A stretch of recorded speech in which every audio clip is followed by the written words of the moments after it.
నమస్తే, welcome to HMTV digital.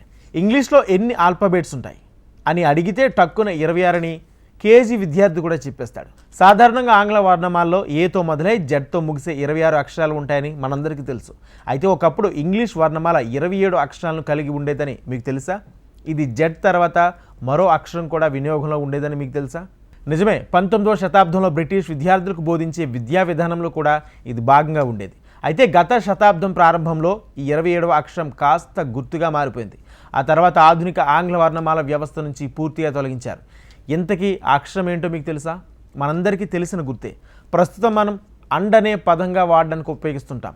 దీనినే ఎంపర్సెంట్ లేదా అండ్ అని కూడా పిలుస్తారు. ఇంగ్లీష్ వర్ణమాలలో చివరి అక్షరంగా దీన్ని పరిగణిస్తారు. దీని సంఖ్య 27. ఈ అక్షరాన్ని మొదట్లో అండ్ అని ఉచ్చరించేవారు. ఈ రోజుల్లో కూడా అండ్ గుర్తును అదే అర్థంతోనే వినియోగిస్తున్నారు. అయితే గతంలో ఇది జెడ్ తర్వాత వాడడంలో చాలా గందరగోళంగా ఉండేది. పైగా దీని పేరును పర్సే అని ఉచ్చరించేవారు. ప్రత్యేకించి జెడ్ని అనుసరించే వర్ణమాలను చదివేటప్పుడు ఈ ఉచ్చరణ అన్పర్సే అండ్ అని ఉండడంతో ఇబ్బందిగా మారింది. పదే పదే తప్పుడు ఉచ్చారణలను ధ్వనులను క్రియేట్ చేసేది. దీంతో కాలక్రమేణా అది ఎంపర్సెంట్ అనే పదంగా రూపాంతరం చెందింది.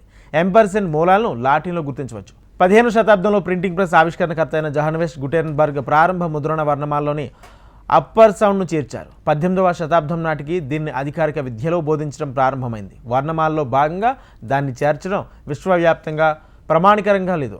అయితే 20వ శతాబ్దం ప్రారంభం కాగానే వర్ణమాలలో సాధారణ ఉపయోగం అన్పర్సెంట్ తగ్గిపోతూ వచ్చింది. ప్రస్తుతం సింబల్గా మాత్రమే దీన్ని ఉపయోగిస్తున్నారు.